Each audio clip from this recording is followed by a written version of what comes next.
सास ने अपने बेटे बहुओं को अच्छा सबक सिखाया। समधन जी, आप मेरी बेटी का बिल्कुल भी ध्यान नहीं रखती, अकेले ही काम में लगी रहती है। लेकिन मजाल है कि आप अपनी छोटी बहू से यह कह दें कि घर का काम कामवाली से तो करवा दिया कर। मेरी फूल सी बच्ची की क्या हालत कर दी है आपने। पर मैं भी यहाँ कहाँ माथा फोड़ रही हूँ। भला कभी किसी सास ने अपनी बहू का भला चाहा है। बड़ी बहू ज्योति की माँ ने फ़ोन पर ही ज्योति की सास कोमल जी को बहुत कुछ सुना दिया। इससे पहले कि कोमल जी अपना पक्ष रखती, उन्होंने फ़ोन भी काट दिया। दरअसल ज्योति इतने दिनों बाद अपने मायके गई थी और अभी हाल ही में उसे टाइफाइड भी हो गया था। इस कारण थोड़ी कमज़ोर हो गई थी। पर कोमल जी के लाख मना करने के बावजूद भी उसने जाने की जिद की और अपने मायके चली गई। वहाँ उसकी ऐसी हालत देखकर उसकी माँ ने फट से कोमल जी को फ़ोन लगा दिया। कोमल जी के परिवार में उनके 2 बेटे और 2 बहुएं हैं। पति का देहांत पहले ही हो चुका था। प्रॉपर्टी के नाम पर केवल 3 मंजिला मकान था, जिसमें पहली मंजिल पर कोमल जी का परिवार रहता था और बाकी के 2 मंजिल में किराएदार थे। बड़ा बेटा अनुभव और उसकी पत्नी ज्योति और उसका एक बेटा समर्थ है, जबकि छोटा बेटा अनुज और उसकी पत्नी उदिता है। अनुज और उदिता की शादी को अभी 10 महीने ही हुए हैं, लेकिन घर के हालात काफ़ी बदल गए। पहले ज्योति और कोमल जी दोनों मिलकर घर का काम आराम से संभाल लेती थीं। वहीं उदिता के आने के बाद दोनों बहुओं में काम को लेकर खींचातानी लगी रहती है। कारण उदिता की आदतें। उदिता को कोई मतलब ही नहीं कि घर में क्या हो रहा है। लेट उठना, घर के काम ना करना, जब मर्जी हो अपने मायके चले जाना, घर आए मेहमानों से कोई लेना देना नहीं था उसे। उसकी आदत में यही सब शुमार था। और सबसे बड़ी बात, इसके लिए उसके मायके वाले भी कभी कुछ कहते नहीं। उल्टा जिस दिन ज्योति और उसमें खींचातानी होती है, उस दिन उदिता की मम्मी भी फ़ोन करके कोमल जी को 10 बातें सुना देती हैं। ऐसा नहीं है कि कोमल जी ने कभी उदिता को समझाने की कोशिश नहीं की, कई बार समझा चुकी हैं, लेकिन चिकने घड़े पर कभी पानी ठहरता है क्या। उसी दौरान उदिता कोमल जी से ही लड़ पड़ती और रो रो कर अपनी माँ को फ़ोन करके बताती। और उसके बाद उदिता के माता पिता कोमल जी को फ़ोन पर या कभी उनके घर आकर 10 बातें सुना जाते। उदिता के आने के बाद ज्योति में भी काफ़ी बदलाव आ चुका था। अब उसकी भी मर्जी होती तो वह कोई काम करती, अन्यथा अपने कमरे में जाकर बैठ जाती। जरा जरा सी बात पर अपने माता पिता को फ़ोन कर देती। अपनी दोनों बहुओं के बीच में कोमल जी पिस चुकी थी। ज्योति को जब टाइफाइड हुआ तो भी कोमल जी ने ही पूरा घर संभाला। उदिता ने कोई मदद नहीं की। अपितु काम ना करना पड़े इस डर से उदिता मायके जाकर बैठ गई। पर बजाय कोमल जी के पक्ष को समझने के, ज्योति और उसकी माँ ने इस तरह से बातें सुना दी जो कोमल जी को काफ़ी हद तक बुरी लगी। शाम को जब अनुभव और अनुज घर आए तो कोमल जी ने उन्हें बताया कि किस तरह ज्योति की मम्मी ने उनसे बात की। तभी अनुभव ने कहा, हाँ तो माँ, इसमें ज्योति या उसके माता पिता की क्या गलती।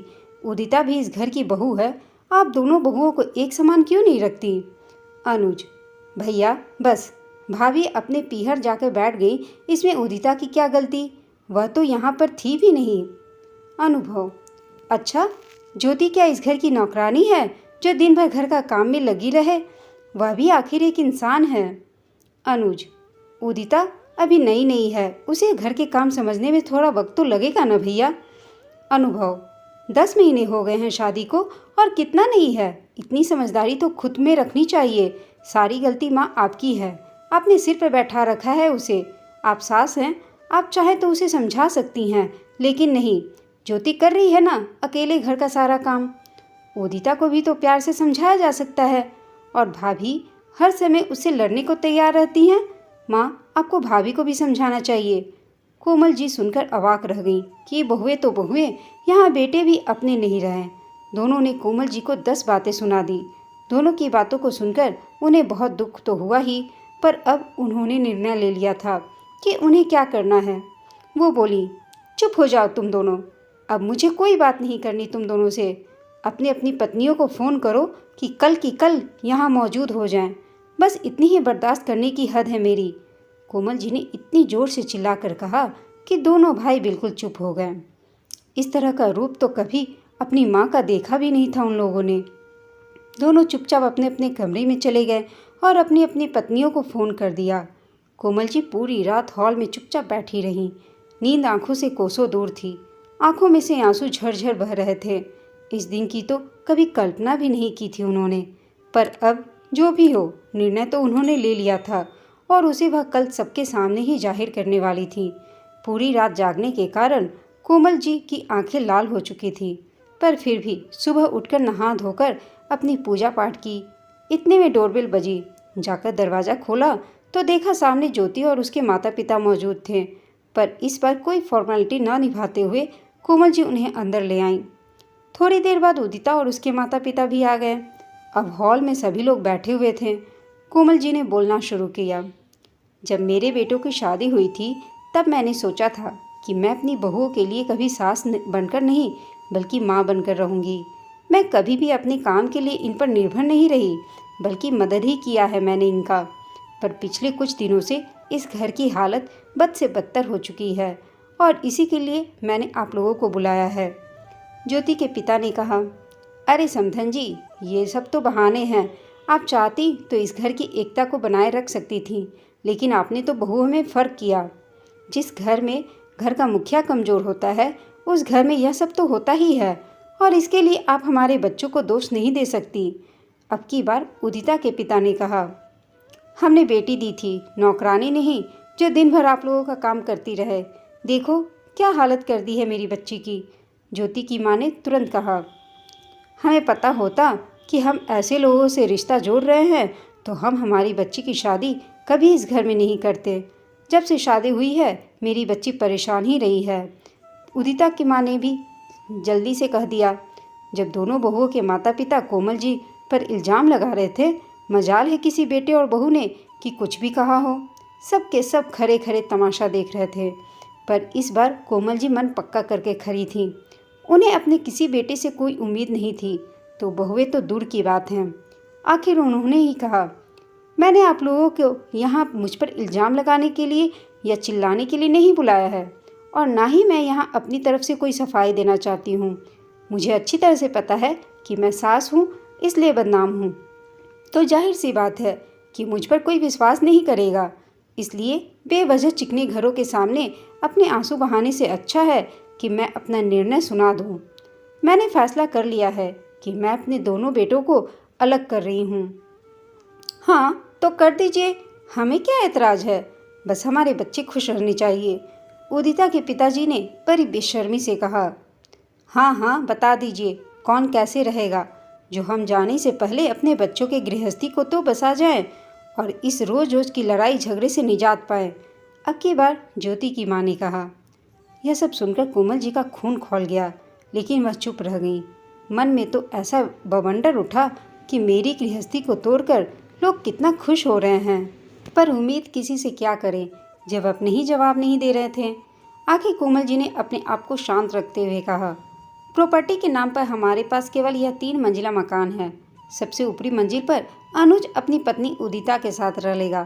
बीच वाली मंजिल पर अनुभव अपनी पत्नी ज्योति और अपने बच्चे समर्थ के साथ रह जाएगा, जबकि पहली मंजिल पर मैं रह लूँगी। अरे आपको अलग रहने की क्या ज़रूरत है? आप तो 6 महीने किसी एक बेटे के पास और 6 महीने दूसरे बेटे के पास रह लेना। इतना तो बच्चे आपके लिए कर ही सकते हैं। और वैसे भी एक अकेले सदस्य के लिए एक पूरी मंजिल ब्लॉक करने से क्या फ़ायदा? कम से कम उसका ही किराया आएगा। माफ़ कीजिए, बच्चों ने मेरे लिए बहुत कुछ कर लिया, उसी से पेट भर चुका है मेरा। मेरे हाथ पैर अभी चलते हैं और मैं अपना काम खुद कर सकती हूँ, और जब ज़रूरत पड़ेगी तो देख लूँगी। जैसे अपनी बेटियों के लिए आप लोग आए हैं, वैसे ही भगवान की कृपा से अभी तक मेरा भी मायका है, और उन पर भी बोझ ना बनकर मैं नौकर रख लूँगी। इसलिए नीचे वाली मंजिल पर मैं अकेले ही रहूँगी। हाँ, तो अभी मेरी बात पूरी नहीं हुई है। अब क्या हुआ? हो तो गया फैसला। आप तो बस किराएदारों को बोलिए ताकि वो खाली करें और हम लोग हमारे बच्चे को सेटल करें। समधन जी ने कहा। अभी आपने आधा निर्णय सुना है, अब पूरा सुनिए।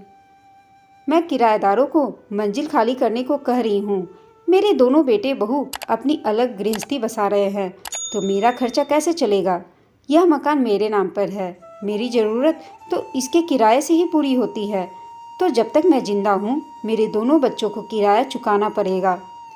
अरे भला यह क्या बात हुई? कोई अपने ही बच्चों से किराया लेता है क्या? उदिता की माँ ने कहा। कोमल जी ने कहा, पर मैं लूँगी, अपने बच्चों से किराया ज़रूर लूँगी। मेरा कौन सा पति बैठा है जो मेरा खर्चा उठाएगा, और अगर वो लोग किराया नहीं चुकाना चाहते तो वो कहीं और अपना सेटलमेंट कर सकते हैं, मुझे उससे भी कोई एतराज़ नहीं है। अब आप लोगों का क्या निर्णय है, अपने आप डिस्कस कीजिए और मुझे बता दीजिएगा।